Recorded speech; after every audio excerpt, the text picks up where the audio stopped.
करेंगे साइंस, और साइंस में मतलब विज्ञान में मैं आप लोगों को जो आपकी बॉडी से रिलेटेड है, जैसे पाचन तंत्र, रक्त परिसंचरण तंत्र, आपका श्वसन तंत्र, ग्रंथियां, हार्मोन, ये सारी चीजें हम लोग पढ़ेंगे। ठीक है, तो शुरुआत हम करने जा रहे हैं पाचन तंत्र से, डाइजेस्टिव सिस्टम से। ठीक है, अब यहाँ पर ये जो डाइजेस्टिव सिस्टम मतलब क्या हम देख रहे हैं, ऐसा क्षेत्र या हमारे शरीर के अंग या अंगों का समूह जो क्या कराता है, पाचन कराता है, उसको हम क्या कहते हैं, पाचन तंत्र। ठीक है, यानी कि हमारे शरीर के अंगों का समूह जो पाचन करवा रहा है उसको हम क्या कहेंगे, पाचन तंत्र। पाचन में कोई शरीर का एक अंग काम नहीं आता, शरीर के बहुत सारे अंग इस क्रिया में कार्य करते हैं। ठीक है, अब यहाँ पर ये जो पाचन है आपका, पाचन मतलब क्या करना है, आपको खाने का पाचन करना है।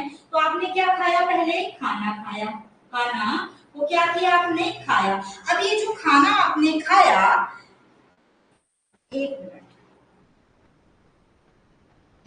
देखो, अब ये जो खाना आपने खाया इसको कहा जाता है लार्ज पार्टिकल, मतलब जटिल खाना। ये जो भोजन आप खा रहे हैं, दाल चावल सब्जी, जो कुछ भी आप खा रहे हैं, अपने मुख में डाल रहे हैं, वो सब क्या कहलाता है, आपका जटिल खाना। तो ये जो आपने खाना मुंह में डाला, ये क्या है, आपका जटिल खाना। जटिल खाना, इसको क्या कहते हैं, लार्ज पार्टिकल। क्या कहते हैं, लार्ज पार्टिकल। ठीक है, ये क्या कहलाता है, लार्ज पार्टिकल, और इसी को कहते हैं कॉम्प्लेक्स फूड। क्या कहा जाता है, कॉम्प्लेक्स फूड, कॉम्प्लेक्स फूड। ठीक है, तो ये जो जटिल खाना लार्ज पार्टिकल में आपने खाया, कॉम्प्लेक्स फूड खाया, अब इस खाने को स्मॉल पार्टिकल या इजी फूड में क्या करना है, कन्वर्ट करना है। ये जो खाना है इसी को क्या करना है, स्मॉल पार्टिकल में, स्मॉल पार्टिकल में क्या करना है, पार्टिकल्स में चेंज करना है। स्मॉल पार्टिकल में इनको क्या करना है, चेंज करना है। मतलब जो आपका ये फूड है इसको आपको क्या करना है, इजी फूड में चेंज करना है। इस फूड को आपको क्या करना है, इजी फूड में चेंज करना है। तो खाना जो आपने खाया जटिल खाना, इस जटिल खाने को सरल खाने में यानी कॉम्प्लेक्स फूड को इजी फूड में चेंज करने की जो पूरी प्रक्रिया है उसी को हम क्या कहते हैं, पाचन तंत्र कहते हैं। क्या कहते हैं, पाचन तंत्र। अब ये जो खाना आप खा रहे हो किसी न किसी माध्यम से तो टूटेगा, ऐसा तो नहीं कि आपने खा लिया और अंदर जाकर के वो टूट गया, नहीं। इसको तोड़ने का काम कौन करता है, इसको ब्रेक डाउन करने का काम कौन करता है, तो एंजाइम करते हैं। तो इस खाने को यानी कि कॉम्प्लेक्स फूड को इजी फूड में कौन चेंज करेगा, एंजाइम। एंजाइम जटिल खाने को क्या करता है, सरल खाने में, सरल खाने में चेंज करता है। सरल खाने में क्या कर देता है, इनको चेंज कर देता है। अब ये जो एंजाइम है, सवाल ये उठेगा कि ये जो एंजाइम है ये आता कहां से है। तो आपके शरीर में बहुत सारी क्या होती है, ग्रंथियां, ग्लैंड्स। ठीक है, उन ग्रंथियों के माध्यम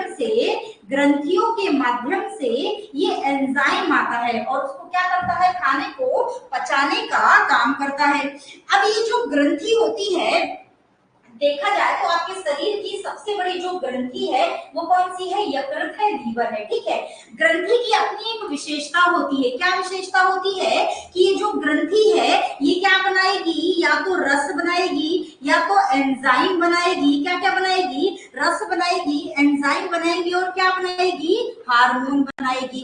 तो ग्रंथि तीन चीजें स्रावित करती है, तीन चीजों का निर्माण करती है। एक रस का, जिसको आप जूस भी कहते हैं, एंजाइम को आप एंजाइम भी कहते हैं, हार्मोन को आप हार्मोन कहते हैं। ठीक है, तो ग्रंथि की विशेषता होती है कि ये रस, एंजाइम और हार्मोन को रिलीज करती है। अब यहाँ पे ग्रंथि भी आपकी दो प्रकार की हो जाती है, हालांकि ग्रंथि को डिटेल में हम बाद में पढ़ेंगे, यहाँ पे थोड़ा सा बेसिक में बता रही हूँ। ग्रंथि भी आपकी कितनी होती है, दो प्रकार की होती है। एक होती है आपकी बहिस्रावी ग्रंथि, बहिस्रावी ग्रंथि, और एक होती है आपकी अंतःस्रावी ग्रंथि। ग्रंथि दो प्रकार की होगी, ग्लैंड, एक बहिस्रावी जिसको आप एक्सोक्राइन ग्लैंड कहते हैं, एक होगी आपकी अंतःस्रावी जिसको आप एंडोक्राइन ग्लैंड कहते हैं, ठीक है। अब जो ये आपकी एक्सोक्राइन ग्लैंड है ये दो चीजें बनाती है, मतलब जो आपकी बहिस्रावी ग्रंथि होगी दो चीजें बनाएगी, एक बनाती है जूस और एक बनाती है एंजाइम। एक क्या बनाती है, जूस बनाती है, और एक क्या बनाती है, एंजाइम बनाती है, ठीक है। तो जो ग्रंथि, जो ग्लैंड सिर्फ क्या बनाए, जूस बनाए और एंजाइम बनाए, वो क्या कहलाती है, बहिस्रावी ग्रंथि। ये जूस बनाएगी, एंजाइम बनाएगी और किसी दूसरे अंग को दे देगी। क्या करेगी, कोई ग्रंथि जो जूस बना रही है, एंजाइम बना रही है, जूस और एंजाइम बना करके दूसरे अंग को दे देती है। तो ऐसी ग्रंथि जो जूस और एंजाइम किसी अन्य पार्ट को दे दे, उसको हम क्या कहते हैं, एक्सोक्राइन ग्लैंड, यानी कि बहिस्रावी ग्रंथि। और एक होती है आपकी अंतःस्रावी जो एंडोक्राइन ग्लैंड कहलाती है, ये सिर्फ क्या बनाती है, हार्मोन बनाती है। और ये क्या करेगी, हार्मोन बनाएगी और हार्मोन को हमारे ब्लड में ही रिलीज कर देगी। वो ब्लड के माध्यम से हमारे जिस पार्ट को उसकी आवश्यकता होगी, हमारे ब्लड के माध्यम से हमारे पूरे शरीर में क्या हो जाएगा, रिलीज हो जाएगा। तो हार्मोन, सॉरी, जो अंतःस्रावी ग्रंथि है, एंडोक्राइन ग्लैंड है, वो क्या बना रही है, हार्मोन, और डायरेक्ट उसको ब्लड में रिलीज कर दे रही है, या अपने पास रख रही है, जिसको आवश्यकता है उसको दे दे रही है। तो उस प्रकार की ग्रंथि को हम अंतःस्रावी ग्रंथि कहते हैं। और जो ग्रंथि जूस और एंजाइम बनाती है उसको हम बहिस्रावी ग्रंथि कहते हैं, क्योंकि वो दूसरे अंग को दे देगी दूसरा कार्य करने के लिए, ठीक है। अभी आगे आगे ये सब आपको सब समझ में आएगा। तो यहाँ पर ये जो एंजाइम मिल रहा है, ये जो एंजाइम बन रहा है, ये एंजाइम क्या कर रहा है, कॉम्प्लेक्स फूड को इजी फूड में तोड़ने का काम कर रहा है, तोड़ने फोड़ने का काम कर रहा है एंजाइम। और ये एंजाइम आ कहां से रहा है, तो हमारे शरीर में जो मौजूद है ग्रंथियां, जो पाचन तंत्र में हिस्सा लेती है, उन ग्रंथियों के माध्यम से ये क्या हो रहा है, यहाँ पर आ रहा है। जैसे आमाशय हो गया, जैसे अग्न्याशय हो गया, है ना। तो इनके माध्यम से ये एंजाइम और जूस हमको यहाँ पर अभी देखने के लिए मिलेगा, ठीक है। तो ये एक हिस्सा हो गया। अब जो खाना, अच्छा एक चीज और, ऐसे भी ग्रंथियां हैं जो क्या बनाती है, जूस, एंजाइम और हार्मोन तीनों बनाती है। ऐसी ग्रंथि जो जूस, एंजाइम, हार्मोन तीनों बनाए उसको हम क्या कहते हैं, मिक्स्ड ग्लैंड कहते हैं, मिश्रित ग्रंथि कहते हैं, ठीक है। तो इसको भी याद रखना है आपको, है ना। नमस्कार कावेंद्र जी, मनीष जी, बाकी सभी को इतनी बात समझ में आई ना। बड़े आगे ग्रंथि को बाद में आराम से पढ़ेंगे पूरा डिटेल में, अभी तो बस थोड़ा सा बेसिक बताया है। देखो अब यहाँ पर खाना जो आप खा रहे हैं, खाना, उसमें आपको तीन प्रकार की चीजें मिलती है। जो आप भोजन कर रहे हैं उसमें आपको क्या मिल रही है, तीन प्रकार की चीजें। एक है आपका कार्बोहाइड्रेट, कार्बोहाइड्रेट, ठीक है, जिसको आप शर्करा भी कहते हैं, शर्करा भी कहते हैं, ठीक। एक आपका है दूसरा प्रोटीन, प्रोटीन, और तीसरा क्या है आपका वसा। तो खाने में आपको क्या करना है, खाने में आप तीन चीजें खा रहे हैं बेसिकली, ठीक है। कितनी चीजें खा रहे हैं, खाने में तीन चीजें, एक कार्बोहाइड्रेट, एक प्रोटीन और एक क्या खा रहे हैं, वसा। कार्बोहाइड्रेट जैसे कि आपके जो नट्स हो गए, जिनको आप ड्राई फ्रूट्स कहते हैं, ड्राई फ्रूट्स कहते हैं, ठीक है। जो नट्स हो गए आपके, फल हो गया, मिठाई हो गई, इन सब चीजों में आपको क्या मिलता है, कार्बोहाइड्रेट। कार्बोहाइड्रेट मतलब कार्बन, हाइड्रोजन और ऑक्सीजन का मिश्रण। किसका, कार्बन का, हाइड्रोजन का, हाइड्रोजन का और किसका, ऑक्सीजन का मिश्रण होता है आपका कार्बोहाइड्रेट। ये किससे मिलता है आपको, नट्स हो गए, फल हो गए, मिठाई हो गई, इन सब चीजों से आपको क्या मिल रहा है, कार्बोहाइड्रेट मिल रहा है। जो प्रोटीन है ये किससे मिल जाता है, सोयाबीन से मिल जाता है। एनिमल जो प्रोडक्ट होते हैं, एनिमल जो प्रोडक्ट होते हैं उनसे आपको मिल जाता है, जैसे नॉनवेज वगैरह, मीट, मछली जो आप सब खाते हैं उसमें। और क्या, जो दालें होती है उनसे आपको मुख्य तौर पर क्या मिल जाता है, प्रोटीन मिल जाता है। और ये जो वसा है आपको किससे मिलता है, तेल, घी, सॉरी हाँ, तेल, घी, नॉनवेज, इन सब से आपको क्या मिल जाता है, वसा मिल जाता है। तो खाने में आप तीन चीजें मुख्य तौर पर खाते हैं साइंस के दृष्टिकोण से, एक कार्बोहाइड्रेट, दूसरा प्रोटीन और तीसरा वसा। ये जो तीनों चीजें हैं, ये तीनों बड़े बड़े पार्टिकल होते हैं, जिनको जो हमारी सेल होती है वो कंज्यूम नहीं कर सकती, मतलब उनको एब्जॉर्ब नहीं कर सकती, उसका यूज नहीं कर सकती।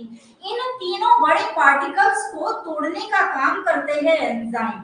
इन तीनों बड़े पार्टिकल्स को तोड़ने का काम कौन करते हैं, तो एंजाइम्स करते हैं, ठीक है। इन्हीं को तोड़ना, फोड़ना और इनको कॉम्प्लेक्स फूड से में चेंज करना ही क्या कहलाता है, आपका पाचन तंत्र कहलाता है। ठीक है, तो ये हो गई आपकी बेसिक जानकारी। अब यहाँ पर आगे जब आप बढ़ेंगे तो ये जो कार्बोहाइड्रेट है, देखो कार्बोहाइड्रेट किसमें चेंज होगा, पहले ग्लूकोज में चेंज होगा, किसमें चेंज होगा, ग्लूकोज में चेंज होगा, और अंत में जाके ये किसमें चेंज हो जाता है, ग्लाइकोजन में चेंज हो जाता है। और इसी ग्लाइकोजन को हमारी सेल क्या करती है, कंज्यूम करती है। जो हमारी कोशिका होती है वो इसी ग्लाइकोजन को क्या करती है, कंज्यूम करती है। ऐसे ही जो आपका प्रोटीन है ये किसमें चेंज होगा, पहले पेप्टोन्स में चेंज होगा, किसमें चेंज होगा, पेप्टोन्स में। पेप्टोन्स के बाद ये किसमें चेंज हो जाता है, एमिनो एसिड में, किसमें चेंज हो जाता है, एमिनो एसिड में। तो प्रोटीन का जो इजी फूड है वो कौन है, एमिनो एसिड। तो कार्बोहाइड्रेट का ग्लाइकोजन, प्रोटीन का क्या, एमिनो एसिड। ऐसे ही वसा का होता है, वसा पहले किसमें चेंज होता है, फैटी एसिड में, किसमें चेंज होता है, फैटी एसिड में चेंज होता है। फैटी एसिड के बाद ये किसमें चेंज हो जाता है, ग्लिसरॉल में, किसमें चेंज हो जाता है, ग्लिसरॉल। तो अंत में जब आपके भोजन का अंतिम रूप से पाचन हो जाता है तो वसा का आपको रूप मिल जाता है ग्लिसरॉल, प्रोटीन का आपको रूप मिल जाता है एमिनो एसिड, और कार्बोहाइड्रेट का आपको रूप मिल जाता है ग्लाइकोजन। तो आपका जो शरीर है वो मुख्य तौर पर भोजन के रूप में ग्लाइकोजन, एमिनो एसिड और ग्लिसरॉल को यूज करता है, और इसी के माध्यम से आपकी बॉडी में क्या बनी रहती है, एनर्जी बनी रहती है। ठीक है, तो हमने क्या किया, कॉम्प्लेक्स फूड कार्बोहाइड्रेट, प्रोटीन, वसा को easy food glycogen, amino acid और ग्लिसरॉल में क्या कर दिया, चेंज कर दिया। अब इनको जो पचाने की पूरी प्रोसेस है, इनके पचाने की पूरी प्रोसेस को ही आपको समझना है इस पूरे पाचन तंत्र के अंतर्गत। ठीक है, तो यहाँ पर आगे हम देखेंगे कि ये जो पाचन तंत्र है इसके दो भाग होते हैं। कितने भाग होते हैं, दो भाग। एक कहलाता है आहार नाल और एक को हम बांटते हैं बहिस्रावी ग्रंथियों में। बहिस्रावी ग्रंथियां क्या करेगी, एंजाइम रिलीज करने का काम करेगी, जिसका यूज हम किस में करेंगे, खाने को पचाने में करेंगे। तो सबसे पहले हम आहार नाल, टीथ, हमारी जो जीभ है, इन सब के बारे में हम समझ लेते हैं। ठीक है, यहाँ तक क्लियर है ना, समझ में आ रहा है ना, सबको दिक्कत तो नहीं हो रही, बताओ भैया।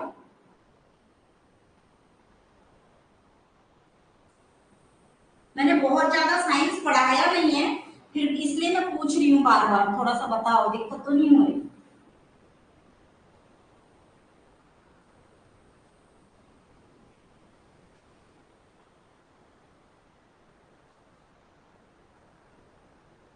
क्लियर है ना, हाँ देखो अब यहाँ पर इसके हम दो पार्ट है, डाइजेस्टिव सिस्टम के हमारे पास दो हिस्से हैं। ठीक है, एक हमारा कहलाता है आहार नाल, आहार नाल। ठीक है, और एक है आपकी बहिस्रावी ग्रंथि, बहिस्रावी ग्रंथि। ठीक है, बहिस्रावी ग्रंथि का काम है आपके जो खाना है उसके लिए क्या देना, एंजाइम देना, एंजाइम देना। ठीक है, इसी के माध्यम से क्या पचेगा, खाना पचेगा, इसी के माध्यम से क्या पचेगा, तो आपका खाना पच जाएगा। ठीक है, अब यहाँ पर ये जो आहार नाल है, एलिमेंट्री कनाल, इसमें खाना जाएगा, इसमें क्या होगा, एलिमेंट्री कनाल में सर्वप्रथम क्या होगा, खाना इसमें जाएगा। ठीक है, अब ये जो खाना इसमें गया है इसको हम क्या कहते हैं, पाइप कहते हैं, या इसी को हम क्या कहते हैं, फूड पाइप। आहार नाल जो है उसको आप क्या कहते हो, फूड पाइप। फूड पाइप यानी आप खाना खाया, आपके मुख में खाना गया, मुख के माध्यम से आपकी जो फूड पाइप है, ये जो अंदर है यहाँ पर, वहां पर कहाँ गया, खाना गया, और उसके बाद कहाँ जाएगा, आपके स्टमक में। तो ये जो पूरी प्रक्रिया है कि आपने क्या किया, मुख में खाना लिया, मुख से खाना कहाँ गया, आपके फूड पाइप में, फूड पाइप के बाद खाना कहाँ गया, आपके स्टमक में यानी कि आपके पेट में, और पेट के बाद आपका खाना कहाँ जाता है, छोटी आंत में, छोटी आंत में, और छोटी आंत के बाद आपका खाना कहाँ जाता है, बड़ी आंत में, और बड़ी आंत के बाद आपका खाना जाता है एनस में, और एनस के माध्यम से आपके शरीर के द्वारा इसको क्या कर दिया जाता है, बाहर निकाल दिया जाता है। ठीक है, तो अब यहाँ पर सबसे पहली प्रक्रिया में आपको क्या देखना है, मुख को, माउथ को, माउथ को। ठीक है, मुख को। अब ये जो मुख है यहाँ पर दो चीजें आपकी सहायता करेगी। मुख में जो भोजन के पाचन की प्रक्रिया शुरू होगी, यहाँ पर दो चीजें आपके काम में आएगी। कौन कौन सी, एक आपको काम में आएंगे टीथ मतलब दांत, और एक आपको आपको काम में आएंगी। टंग मतलब आपकी जीभ, क्या आएगी? टंग मतलब आपकी जीभ। यहाँ दो चीजें आपको बहुत महत्वपूर्ण है आपके काम के लिए। और इसी मुख से आपकी क्या निकलेगी? लारी ग्रंथि। यहाँ पर आपके मुख में क्या होती है? लारी ग्रंथि होती है, ग्रंथियां होती है। ये क्या करेगी? लार रिलीज करेगी और उसको पचाने का, यानी यहीं से कार्बोहाइड्रेट की जो पाचन की प्रक्रिया है आपके मुख से ही यहीं से क्या हो जाएगी? प्रारंभ हो जाएगी। उसके बाद भोजन आपके कहाँ जाएगा? भोजन आपके कहाँ जाएगा? फूड पाइप में। कहाँ जाएगा? फूड पाइप में। फूड पाइप में, ठीक है। फूड पाइप को ओसेफोगस भी कहते हैं। क्या कहते हैं? फूड पाइप को ओसोफोगस भी कहते हैं, ठीक है। ओसोफोगस के नाम से भी इसको जाना जाता है। इसके बाद खाना कहाँ जा रहा है? आपके पेट में, स्टमक में। कहाँ जा रहा है? स्टमक में, पेट में, ठीक है। पेट में जब आपके भोजन जाएगा तो एक पेट में आपकी मौजूद होती है जठर ग्रंथि। क्या मौजूद होती है? जठर ग्रंथि। इस जठर ग्रंथि को आप क्या कहते हैं? गैस्ट्रिक ग्लैंड भी कहते हैं। क्या कहते हैं? गैस्ट्रिक ग्लैंड भी कहते हैं, जो मुख्य तौर पर हाइड्रोक्लोरिक अम्ल का क्या करती है? रिलीज करती है। अभी डिटेल में हम पढ़ेंगे, ठीक है। अभी यहाँ पे एक प्रोसेस बता रही है ना। तो माउथ से कहाँ गए? ओसेफोगस में, ओसेफोगस से स्टमक में, स्टमक के बाद आपका जो भोजन है वो कहाँ चला जाएगा? वो चला जाएगा स्मॉल इंटेस्टाइन, मतलब छोटी आंत, स्मॉल इंटेस्टाइन में, ठीक है। मतलब कहाँ आ गया? आपके छोटी आंत में, छोटी आंत में, ठीक है। भोजन जब आपके छोटी आंत में आएगा तो यहाँ पर छोटी आंत में आपका जुड़ा है ड्यूडेनम पार्ट से जुड़ा रहेगा आपका यकृत, और क्या जुड़ा रहेगा? यकृत और पेनक्रियास, ठीक है। पेनक्रियास जिसको हम क्या कहते हैं? अग्न्याशय कहते हैं। क्या कहते हैं? अग्न्याशय। तो यकृत, लीवर और पेनक्रियास आपका कहाँ जुड़ा रहता है? इस छोटी आंत के ड्यूडेनम पार्ट में, ठीक है। अब इसके बाद आगे जब ये जाएगा छोटी आंत से कहाँ जाएगा? बड़ी आंत में। छोटी आंत के बाद भोजन कहाँ जाएगा? बड़ी आंत में जाएगा, और बड़ी आंत के बाद फिर कहाँ चला जाएगा? एनस में। तो इस तरीके से मुख से आपकी प्रक्रिया शुरू होगी, जिसमें सहायता करेंगे टीथ और टंग और लारी ग्रंथि। उसके बाद आपका जाएगा ओसेफोगस में, फिर स्टमक में, फिर छोटी आंत में जहां पर यकृत और अग्न्याशय मिलेगा। स्टमक में आपको गैस्ट्रिक ग्लैंड मिल जाएगी, और उसके बाद छोटी आंत स्मॉल इंटेस्टाइन में आने के बाद ये बड़ी आंत में जाएगा, और बड़ी आंत के बाद एनस में जाकर के आपके बॉडी के द्वारा उसको क्या कर दिया जाएगा? रिलीज कर दिया जाएगा। तो इसी प्रकार माउथ टू एनस की जो प्रक्रिया है, इस पूरी प्रक्रिया को ही हम क्या कहेंगे? पाचन तंत्र। और माउथ टू एनस तक का जो पूरा पार्ट है वही क्या कहलाता है? आपका आहार नाल। तो आहार नाल की जो कुल लंबाई होती है, कहाँ से? मुख से शुरू होकर के एनस तक की जो पूरी लंबाई होती है वो कितनी होती है? 3 मीटर की होती है। कितनी होती है? 3 मीटर। तो आहार नाल की जो कुल लंबाई है वो कितनी है आपकी? 3 मीटर। कहाँ से? मुख से लेकर आपके पूरे एनस तक की जो लंबाई है वो कितनी है आपकी? 3 मीटर, ठीक है। इतनी बात आपको यहाँ पर याद रखनी है। चलो अब आएंगे हम लोग माउथ में। अब स्पेशली माउथ और इसी के अंदर टीथ वगैरह, टंग वगैरह को भी देखेंगे, ठीक है।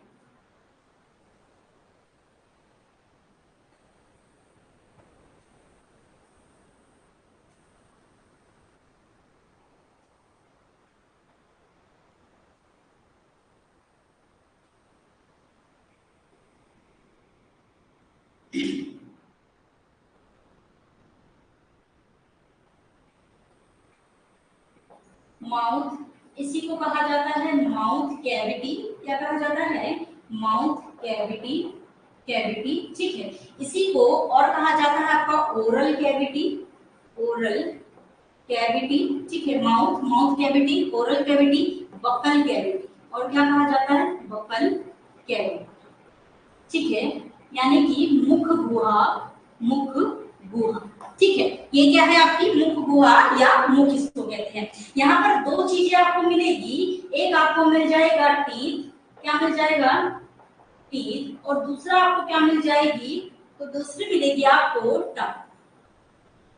टीथ और टंग, जिसमें से सबसे पहले हम किसके बारे में देखेंगे? टीथ के बारे में देखेंगे, ठीक है। टंग को अभी मैं मिटा दे रही हूँ। अभी जो टीथ है आपके दांत है, दांतों का जो अध्ययन करना है वो कहलाता है ओडेंटोलॉजी। क्या कहलाता है? दांतों का अध्ययन, दांतों का अध्ययन क्या कहलाता है? ओडेंटोलॉजी। ओडेंटोलॉजी, ठीक है। दांतों का अध्ययन करना क्या कहलाता है? ओडेंटोलॉजी। मनुष्य के जो दांत है, मानव के जो दांत है, मानव के जो दांत होते हैं वो कैसे होते हैं? द्विवार दंती। द्विवार दंती, द्विवार दंती मतलब दो बार आते हैं। मतलब मानव के जो दांत है उसके जीवन काल में दो बार आते हैं, इसलिए मानव के दांतों को किस कैटेगरी में रखा गया है? द्विवार दंती। मानव के दांत कैसे होते हैं? द्विवार दंती होते हैं, ठीक है, पहली बात। दूसरी बात, मानव के जो दांत होते हैं वो कैसे होते हैं? विषम दंती भी होते हैं। मानव के दांत द्विवार दंती भी होते हैं और कैसे होते हैं? विषम दंती। विषम दंती मतलब अलग अलग प्रकार के होते हैं, अलग अलग प्रकार, अलग अलग आकार के होते हैं, ठीक है, अलग अलग काम में लाए जाते हैं, इसलिए मानव के दांत कैसे होते हैं? विषम दंती। और जीवन काल में दो बार आते हैं, इसलिए कैसे होते हैं? द्विवार दंती। एक बोलते हैं ना हम लोग, दूध के दांत टूट गए फिर नए दांत आए। कुछ दांत ऐसे जो एक बार दंती होते हैं, कुछ दांत ऐसे जो द्विवार दंती होते हैं, ठीक है। बाकी अगर बेसिकली ज्यादातर देखा जाए तो कैसे होते हैं? द्विवार दंती होते हैं। और विषम दंती मतलब अलग अलग काम कर सकते हो आप तीत के माध्यम से। एक कोई काटने के काम आता है, कोई चीरने फाड़ने के काम आता है, कोई चबाने के काम आता है, ठीक है। तो इसलिए हमने हमारे जो मानव दांत है उसको क्या कहा है? विषम दंती का है, ठीक है। इसके अलावा मानव के जो दांत है वो कैसे होते हैं? गर्द दंती। मानव के जो दांत होते हैं और उसकी क्या विशेषता है कि गर्द दंती होते हैं। गर्द दंती मतलब मसूड़े में धसे होते हैं अंदर तक, ठीक है, गर्द में धसे होते हैं अंदर तक, इसलिए हम इसको क्या कहे हैं? गर्द दंती कहे हैं। अब मानव में आपको कुल 4 प्रकार के दांत देखने को मिलेंगे। कितने प्रकार के होते हैं?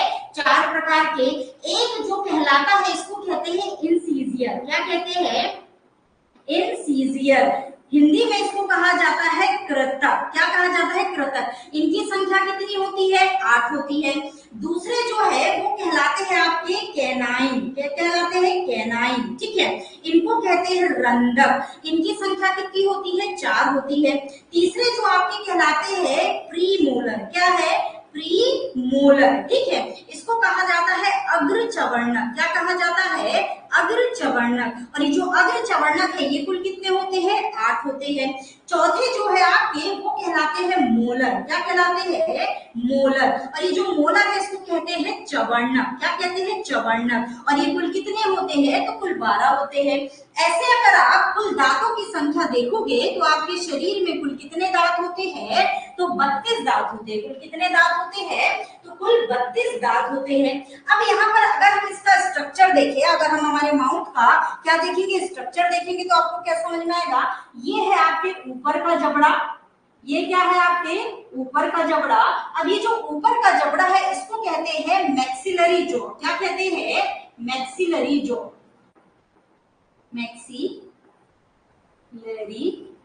मैक्सिलरी जॉ, ठीक है। और ये आपके नीचे का जबड़ा है, नीचे का जबड़ा। और ये जो नीचे का जबड़ा है ये आपका कहलाता है मैंडिलरी, यानी निचला जबड़ा। मैंडिलरी जॉ, ठीक है। तो एक है आपके पास मैक्सिलरी जॉ और दूसरा है आपके पास मैंडिलरी। मतलब जो नीचे वाला है वो मैंडिलरी, जो ऊपर वाला है वो मैक्सिलरी।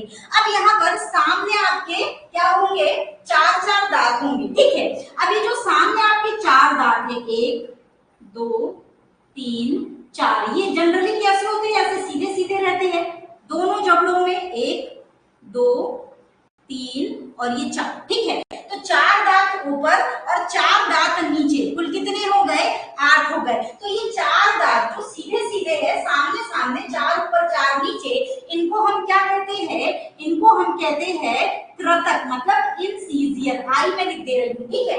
इनको हम क्या कहते हैं? इंसीजियर। इनका काम क्या है? जो चीज आपने खाई, जो भोजन आपने खाया, कुछ भी आप खा रहे, सेब खा रहे हैं, आप केला खा रहे हैं, आप और भी कोई, आप बिस्किट खा रहे हैं, आप टोस्ट खा रहे हैं, आप कुछ भी खा रहे हैं, तो सामने से सबसे पहले उसको क्या करते हो? आप काटने का काम करते हो। तो जो ये इंसीजियर है, आपके कृतक दांत है, 4 ऊपर 4 नीचे, ये आपके भोजन को क्या करते हैं? काटने का काम करते हैं। तो ये कितने हो गए? आपके 8 हो गए।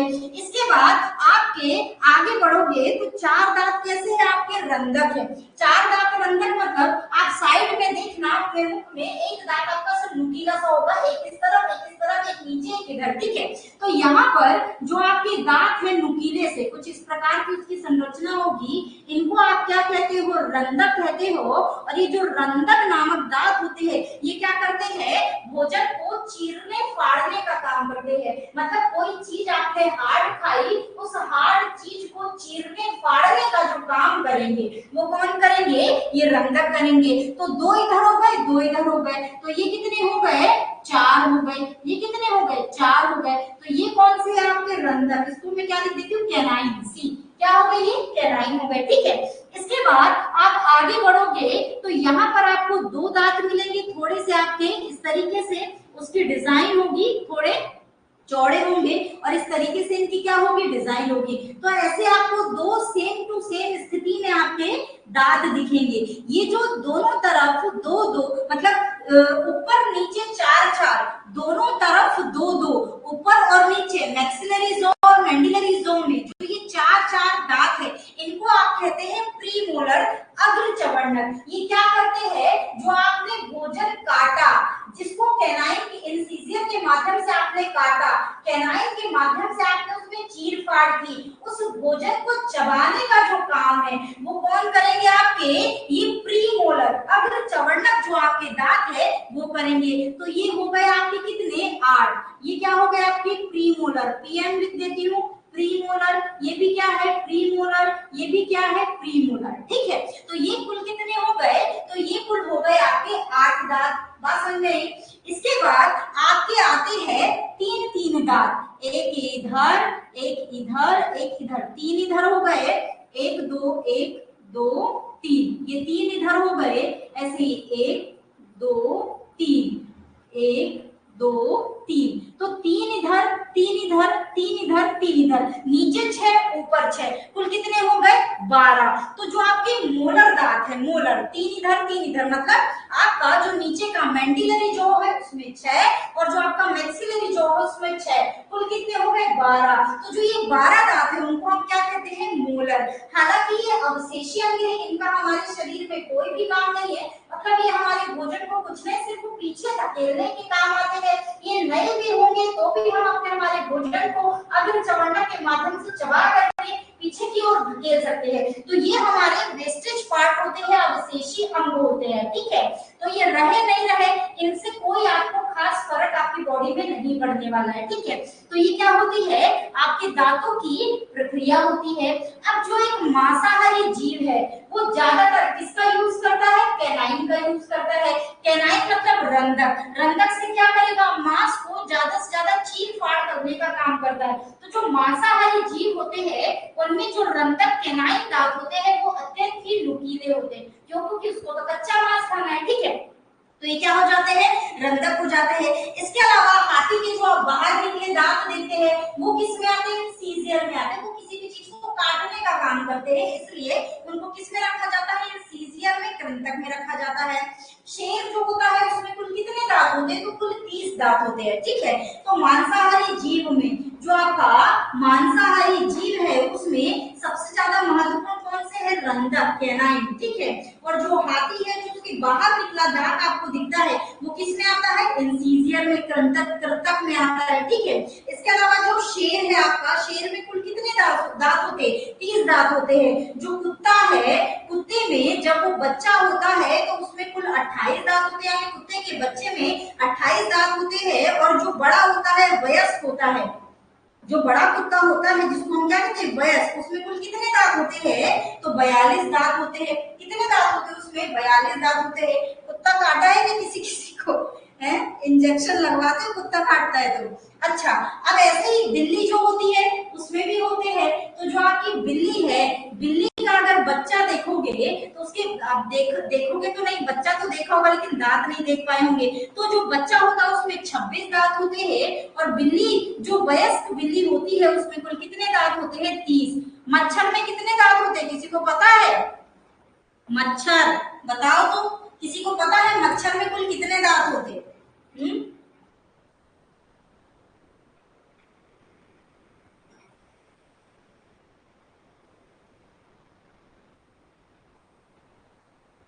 ममता जी दो।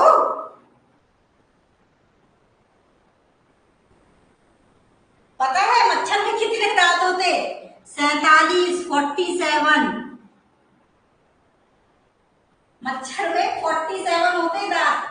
कैन इमेजिन करो, है 47 दांत होते, तभी तो इतनी जोर से काटता है मच्छर, बताओ तो। है वैसे तो वो डंक काटता है, डंक से काटता है अपने। यकीन हो रहा है कि नहीं हो रहा है? नहीं हो रहा होगा, ठीक है। लेकिन ये बात सही है कि मच्छर में कितने दांत होते हैं? 47 दांत होते हैं, ठीक है। अब यहाँ पर जो स्तनपायी होते हैं, स्तनपायी होते हैं जो मैमल्स होते हैं, उनमें सबसे ज्यादा तो जो दांत होते हैं वो स्पिनर डॉल्फिन में होते हैं। किसमें होते हैं? Spinner dolphin, dolphin. स्तनपायी में सबसे ज्यादा दांत होते हैं स्पिनर डॉल्फिन में, लगभग 230 से अधिक, 230 से भी अधिक दांत होते हैं स्पिनर डॉल्फिन में, ठीक है। याद रखना, स्पिनर डॉल्फिन में 230, 250 से भी अधिक दांत होते हैं स्पिनर डॉल्फिन में, ठीक है। स्तनपायियों में सबसे ज्यादा। हाथी में 26 दांत होते हैं कुल, ठीक है। तो हाथी में कुल कितने दांत होते हैं? 26। और चूहों में कितने होते होंगे बताओ? चूहों में कितने दांत होते होंगे? अब वो तो उनकी प्रक्रिया जाने, उनकी प्रजाति की प्रक्रिया जाने, क्या काम। वो तो खूनी पी पी के जिंदा रहते, पता नहीं क्या है। लेकिन हाँ, ये डाटा भी सही है, 47 दांत होते हैं, ठीक है। चूहे में कितने होते होंगे बताओ? चूहे में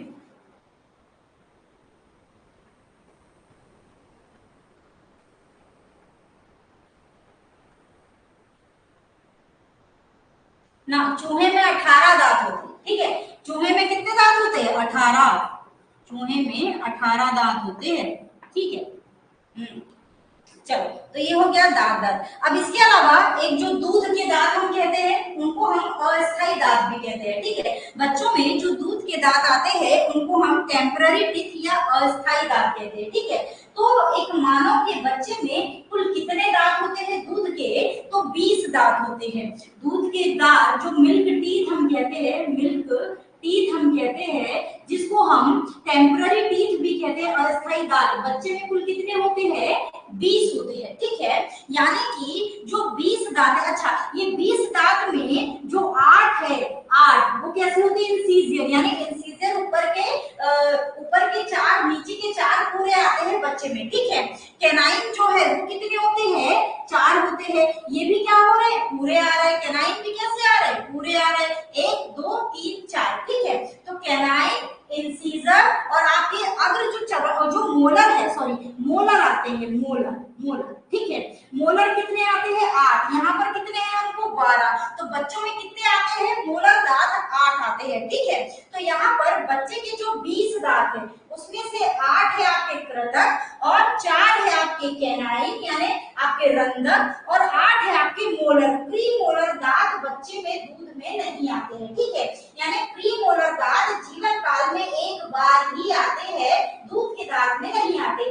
अस्थायी दांतों में आपको इंसीजर, कैनाइन और क्या मिलेगा? मोलर मिलेगा, ठीक है। चवर्णक, रंध्र और कृतक मिलेगा, ठीक है। इतना याद रखना। तो कुल 20 दांत मानव शरीर में ऐसे हैं जो उसके जीवन काल में दोबारा आते हैं। बाकी के जो दांत है 12 उसके जीवन काल में सिर्फ एक बार आते हैं, सिर्फ एक बार आते हैं, ठीक है। तो ऐसे करके क्या हो गए? 32 दांत। और ऐसे करके क्या हो गए? 32 दांत। तो 20 जो दांत है वो द्विवार दंती, जो 12 दांत है वो कैसे हो गए? एक बार दंती, ठीक है। तो ये दांत की प्रक्रिया समझ में आई या नहीं आई बताइएगा। पूरे दांत वो जो वाला जो पोर्शन है ये पूरा क्लियर है? बताओ।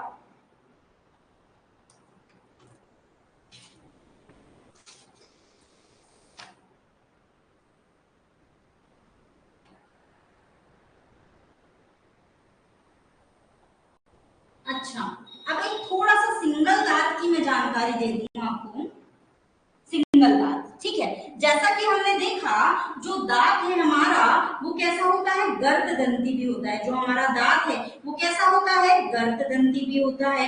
किसमें गड़ा हुआ रहता है? मसूड़ों में। तो ये नीचे का जो हिस्सा है अभी क्या बन गया आपका? एक सिंगल दांत की संरचना, ठीक है। सिंगल दांत की संरचना ये क्या है आपका? मसूड़ा, मसूड़ा, ठीक है, जिसको आप रूट पार्ट भी कहते हैं। क्या कहते हैं? रूट पार्ट भी कहते हैं, ठीक है। अब ये मसूड़ा है, इस मसूड़े में जो मांसपेशियां है, ये जो मसूड़ा है ये किससे बना है? मांसपेशियों से, मांसपेशियों से। ये क्या काम करता है? ये दांतों के क्या काम आता है? तो ये जो मसूड़े की मांसपेशियां हैं, दांतों तक खून, पानी, ग्लूकोज, एनर्जी आदि को पहुंचाने का काम करती है। तभी आपने देखा है आजकल एक चलन चला है रूट कनाल। क्या चला है? Root canal. जब आपके दांत में सड़न लग जाती है या कीड़ा लग जाता है, तो जब आपको दर्द होता है, आप डॉक्टर के पास जाते हैं, तो डॉक्टर क्या कर देता है? रूट कनाल कर देता है। मतलब आपकी रूट तक, दांत तक की जो आपकी रूट है, यहाँ से जितना भी मटेरियल है उसको क्या कर देता है? बाहर निकाल देता है, और आपको कुछ दिन बाद बुलाता है और ला करके इसमें क्या भर देता है? सीमेंट भर देता है, ताकि ये जो मांसपेशियां है, ताकि ये जो मांसपेशियां इसको क्या ना मिल पाए? पोषण ना मिल पाए। क्योंकि और जब इसको पोषण नहीं मिल पाता है, आप देखते हो, इसकी जब रूट को पोषण नहीं मिल पाता है, तो ऊपर का जो दांत है जिसमें कनाल कराया हुआ है, वो धीरे धीरे कैसा पड़ने लगता है? काला पड़ने लगता है। इसलिए डॉक्टर आपको सलाह देते हैं कि जो रूट कराया हुआ दांत है उस पर क्या लगा ले? कैपिंग लगा ले, ठीक है। तो ये प्रक्रिया आप लोगों ने सुनी होगी। तो इस तरीके से ये क्या होती है? प्रक्रिया होती है। मसूड़ों का काम है इस दांत को भोजन, पानी यानी कि जो खून, पानी, ग्लूकोज, एनर्जी आदि को पहुंचाने का ये काम करते हैं। इसके ऊपर की जो संरचना होती है, दांत के ऊपर की जो संरचना होती है, इसको कहते हैं एनामेल। क्या कहते हैं? एनामेल। ये जो एनामेल पार्ट है, ये पूरे शरीर का सबसे कठोर पार्ट है, सबसे कठोर, सबसे हार्ड, सबसे मजबूत और सबसे कठोर। मजबूत भी है और सबसे कठोर भी है, ठीक है।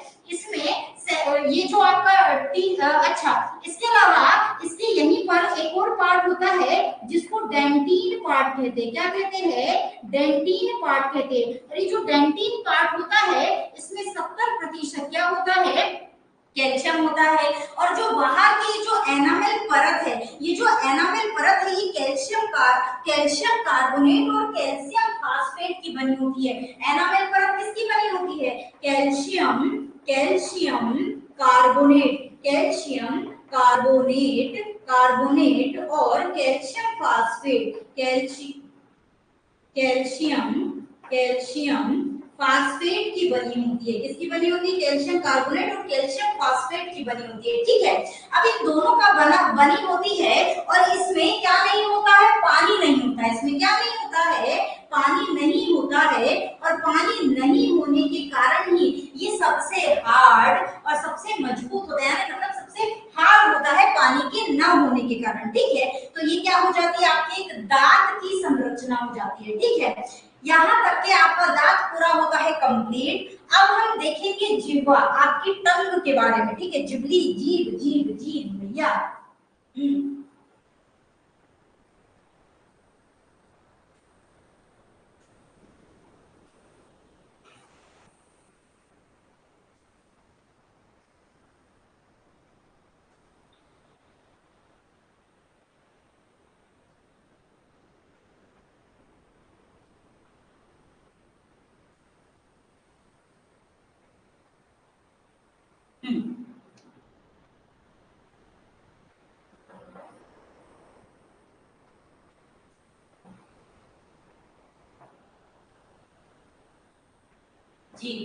जीभ की लंबाई कितनी होती है? तो आपकी लंबाई होती है जीभ की 10 सेंटीमीटर, ठीक है। जीभ की कुल लंबाई कितनी है? 10 सेंटीमीटर। जीभ किस प्रकार का अंग है? संवेदी, सेंसरी अंग। इसको क्या कहते हैं? संवेदी अंग, ठीक है। आपकी पूरी बॉडी में कुल 5 संवेदी अंग होते हैं। कौन कौन से? एक तो आपकी जीभ ही हो गई, दूसरा आंख, कान हो गए, तीसरा क्या हो गई? आंख हो गई, जीभ, कान, आंख, नाक और क्या? त्वचा, ठीक है। तो आपके शरीर में कुल 5 संवेदी अंग होते हैं, ठीक है, जिसमें से जीभ, कान, आंख, नाक, त्वचा, और इसमें से आप किसको पढ़ रहे हैं? आप जीभ को। तो जीभ आपका कैसा है? एक संवेदी अंग है, ठीक है। किसकी बनी होती है ये जीभ? तो मांसपेशियों की। तो इसको हम क्या कह सकते हैं? ये एक मस्क्यूलर ऑर्गन है, ठीक है। किसकी बनी होती है? मांसपेशी की बनी होती है, मांसपेशी की बनी होती है, इसलिए हम इसको क्या कहते हैं, मस्क्यूलर ऑर्गन, मस्क्यूलर ऑर्गन। ठीक है, क्या कहते हैं, मस्क्यूलर ऑर्गन, मस्क्यूलर ऑर्गन। ठीक है, तो जो आपकी जीभ है वो एक संवेदी अंग है, मांसपेशी की बनी है, इसलिए हम इसको मस्कुलर ऑर्गन कहते हैं। अब हमारी जो जीभ है वो बाहर क्यों नहीं आती, क्योंकि जीभ को एक हड्डी पकड़े रहती है, इस हड्डी का नाम है हायोड हड्डी। क्या नाम है, हायोड हड्डी। ये हायोड हड्डी कहाँ पर होती है, गले में होती है। हमारे गले में एक हड्डी होती है हायोड, ये हायोड हड्डी क्या करती है, हमारी जीभ को पकड़ के रखने का काम करती है। अगर ये नहीं होगी तो हमारी जो जीभ है वो क्या हो जाएगी, कुत्ते के समान बाहर आएगी। क्यों, क्योंकि कुत्ते में जो जीभ होती, कुत्ते में हायोड हड्डी नहीं होती, इसलिए उसकी जीभ देखना आप बाहर लटकती रहती है। सोता भी है तो उसकी जीभ उसके मुंह से बाहर निकली रहती है, रीजन यही है कि उसमें हायोड हड्डी नहीं होती। ऐसे ही अगर हमारे अंदर हायोड हड्डी नहीं है तो हमारी जिब्ली कैसे हो जाएगी, बाहर हो जाएगी। ठीक, कई बार एक्सीडेंट होता है कई लोगों का, तो कई लोगों को आपने देखा होगा ऐसे करके उनकी मुंडी भी ऐसे हो जाती है और जिब्ली भी कैसे हो जाती है, बाहर हो जाती है। और कई लोग जो फांसी लगाते हैं उनमें भी क्या होती है, हायोड हड्डी टूट जाती है, इसलिए जो उनकी जिब्ली है वो क्या हो जाती है, बाहर की ओर आ जाती है। ठीक है, तो हायोड हड्डी का बहुत बढ़िया काम है क्या, कि आपकी जीभ को ये पकड़ कर रखती है। ठीक है, अब ये जो आपकी जीभ होती है इसमें क्या मौजूद होती है, स्वाद कलिकाएं। क्या मौजूद होती है, स्वाद कलिकाएं। ये जो स्वाद कलिकाएं हैं ये क्या करती है, आपने जो भी स्वाद लिया, कोई भी चीज खाई, उसको न्यूरॉन के पास भेजती है। कहाँ भेजती है, न्यूरॉन के पास भेजती है। न्यूरॉन के पास सिग्नल भेजी, इस न्यूरॉन ने क्या किया, उस सिग्नल को मस्तिष्क को भेजा। न्यूरॉन ने क्या किया, उस सिग्नल को मस्तिष्क को भेजा, और मस्तिष्क के पास जो ये सिग्नल गया, मतलब किसके पास गया, तंत्रिका कोशिकाओं, और मस्तिष्क ने आपको बताया कि आपने कौन सा स्वाद खाया है, खट्टा खाया कि मीठा खाया कि कड़वा खाया कि अदरक लहसुन प्याज का खाया। इस तरीके का स्वाद आपको देने का, बताने का काम कौन करता है, मस्तिष्क करता है।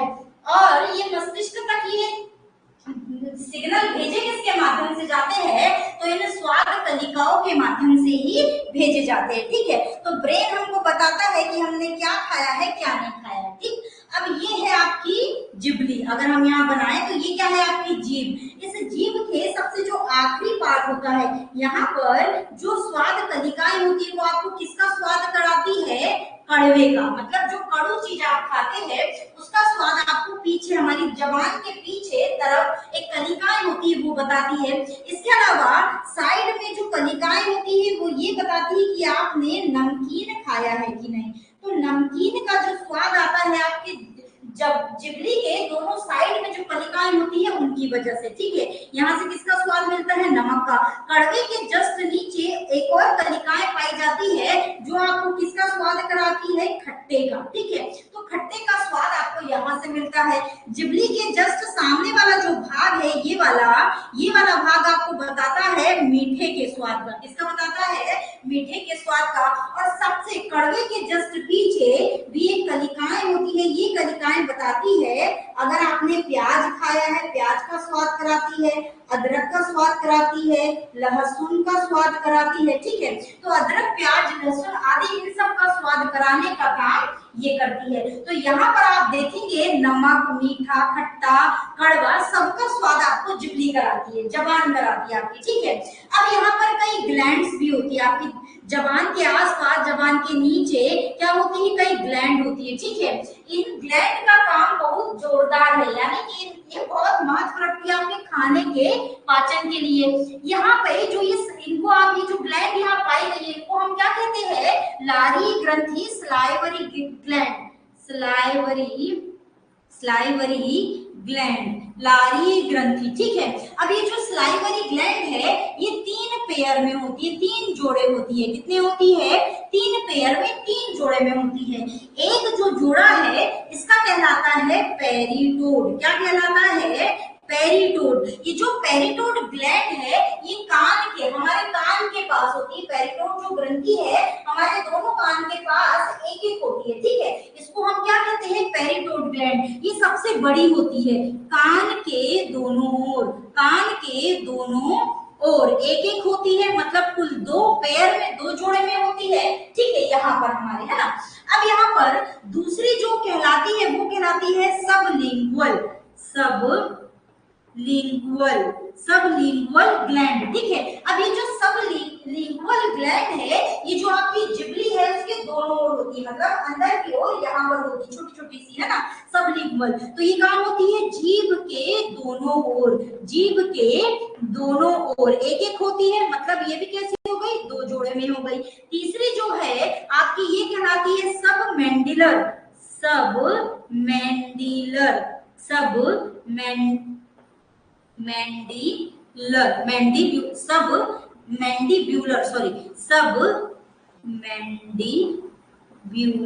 ग्लैंड। अब ये जो सबमैंडिब्यूलर ग्लैंड है, जो आपका नीचे का जबड़ा है, उस नीचे के जबड़े के दोनों ओर एक एक यहाँ पर होती है। ठीक है, तो ये जो सबमैंडिब्यूलर ग्लैंड है, ये जबड़े के पास, यहाँ लिख देती हूँ, जबड़े के पास कैसी होती है, 2 होती है। तो ये भी क्या हो गई, 2 पेयर में। तो यहाँ पर आपके मुंह में, आपके माउथ में जो सलाइवरी ग्लैंड है वो 3 पेयर में होती है। एक पेरिटोड ग्लैंड सबसे बड़ी कहलाती है, कान के दोनों ओर। दूसरी सबलिंगुअल ग्लैंड, जीभ के दोनों ओर एक एक होती है, 2 जोड़े में। और एक है सबमैंडिब्यूलर ग्लैंड, जबड़े के पास एक एक। ठीक है, तो ऐसे पेयर बन जाता है, ये 2 2 2 2 हो रही है, दोनों तरफ। ठीक है, तो यहाँ पर ये 3 ग्लैंड है। अब ये तीनों मिलकर क्या बनाती है, तीनों ग्रंथियां मिलकर बनाती है लार। क्या बनाती है, लार, जिसको आप सलाइवा कहते हैं। लार में 2 चीजें होती है, एक होता है वाटर, मतलब पानी, और एक क्या होता है, एंजाइम। ठीक है, एक होता है वाटर और एक क्या होते हैं, एंजाइम होते हैं। जो पानी है इसका परसेंट होता है 95%, जो एंजाइम होते हैं इनका परसेंट होता है 5। कभी कभी या किन्हीं बुकों में आपको वाटर मिल जाएगा, लार में 99% और एंजाइम मिल जाएंगे 1%। दोनों ही डाटा सही है, कुछ गलत नहीं है। ठीक है, अब ये जो एंजाइम होंगे, यहाँ पर 2 एंजाइम बनाएगी। ये जो लार है कितने एंजाइम बनाती है, 2 एंजाइम बनाती है। एक है आपका लाइसोसोम एंजाइम। ठीक है, और दूसरा जो एंजाइम है जिसको आप कहते हैं टाइलिन एंजाइम। क्या कहते हैं, टाइलिन एंजाइम। ठीक है, ये 2 लार जो है आपके 2 प्रकार के एंजाइम बनाती है, एक बनाती है लाइसोसोम और दूसरा है टाइलिन। ये जो लाइसोसोम एंजाइम है, जैसे ही आपने भोजन किया, भोजन में कई बैक्टीरिया होते हैं, या आपने कुछ खराब खाना खा लिया, खराब भोजन जब आपने किया, आपने किसी भी प्रकार का भोजन किया, अगर उसमें बैक्टीरिया है, अगर उसमें खराब जीवाणु है, तो उनको मारने का काम कौन करेगी, आपकी लाइसोसोम करेगी। अब लाइसोसोम ने जीवाणुओं को मार दी। अब जो ये आपकी टाइलिन एंजाइम है, जो आपने खाना खाया उसमें से वो लेगी कार्बोहाइड्रेट को, और कार्बोहाइड्रेट को तोड़ने की प्रक्रिया या तोड़ने का जो काम है इस टाइलिन एंजाइम के द्वारा शुरू कर दिया जाता है। यानी कि ये टाइलिन एंजाइम जो आपने स्टार्च लिया, उस स्टार्च को माल्टोज में चेंज करने का काम करता है। क्या करता है, स्टार्च को माल्टोज में चेंज करने का काम करता है, या शर्करा को ग्लूकोज के फॉर्म में चेंज करने का काम करता है। या तो स्टार्च को माल्टोज में ऐसे भी बोल सकते हो, या शर्करा को ग्लूकोज में चेंज करने का काम करता है। तो आपकी जो लारी ग्रंथियां हैं, इन लारी ग्रंथियों में 95% या 99% पानी होता है, 5 या 1% एंजाइम होते हैं। एंजाइम में 2 एंजाइम होते हैं, एक लाइसोसोम, एक टाइलिन। लाइसोसोम जो आपके भोजन के साथ आपने खराब बैक्टीरिया खाए हैं उनको मारने का काम करेगा, और टाइलिन स्टार्च को माल्टोज में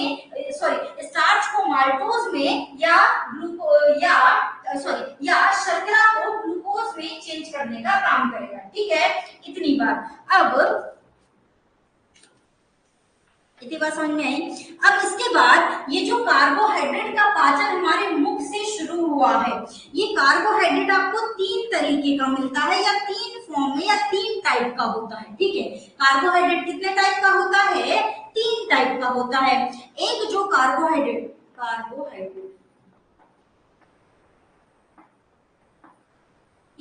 प्रकार का होता है? 3 प्रकार का।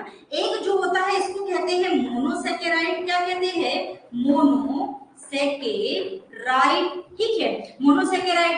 दूसरा जो है ये कहलाता है डाइसेकेराइड, सेकेराइड, ठीक है। और एक जो है ये कहलाता है पॉलीसेकेराइड, पॉलीसेकेराइड, ठीक है। अब यहाँ पर ये जो आपका मोनोसेकेराइड है ये कैसा होता है? इजी होता है। ये कैसा होता है? इजी होता है, आसान होता है, सरल होता है, ठीक है। डाइसेकेराइड में 2 सेकेराइड यूनिट होती है, इसमें एक ही होती है, इसमें एक ही होती है, इसमें 2 सेकेराइड यूनिट होती है, 2 सेकेराइड यूनिट होती है, थोड़ा सा जटिल होता है, ज्यादा नहीं, हल्का सा।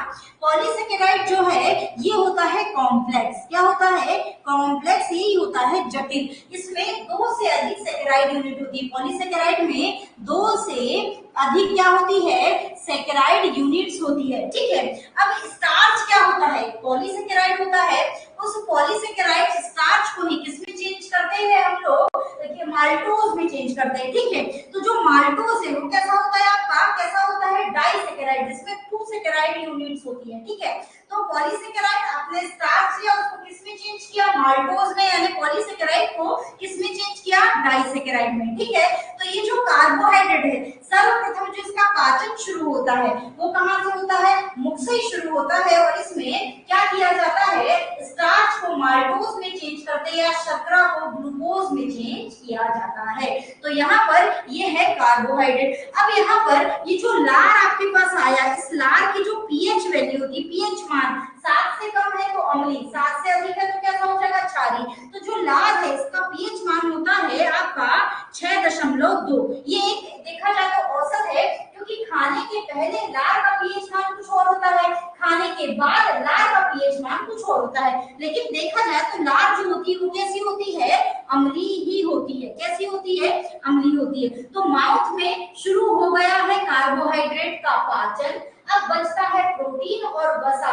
प्रोटीन और वसा जैसा आपने लिया वैसा ही अंदर जाएगा, पचेगा मुख में सिर्फ कार्बोहाइड्रेट। प्रोटीन और वसा अंदर जाके कल इसके आगे की प्रक्रिया पढ़ेंगे, प्रोटीन को पचाएंगे, वसा को पचाएंगे और फिर उसको हम बाहर भी निकालेंगे, ठीक है। तो इसको हम आगे की प्रक्रिया को कल पढ़ेंगे। तो लार का पीएच मान याद रखना कितना? 6.2। और खाने के बाद और खाने के पहले कुछ और होता है, चेंज होता है, लेकिन किसी भी सूरत में अम्लीय ही होता है, ये याद रखना। प्रतिदिन कितने लार का हम उत्सर्जन करते हैं, मतलब कितनी लार आती है? तो लगभग 0.5 से 2 लीटर प्रतिदिन, ठीक है। 0.5 से लेकर के 2 लीटर तक प्रतिदिन लार का क्या होता है? स्त्रावन होता है, मतलब लार आती है, प्रतिदिन लार बनती है मनुष्यों की 2 लीटर तक, 0.5 से लेकर के 2 लीटर तक, ठीक है। आई यहाँ तक बात समझ में।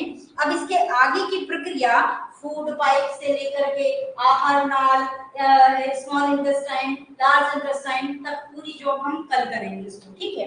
आज के लिए बस इतना ही है। समझ में आया सभी को या नहीं, ये बताओ।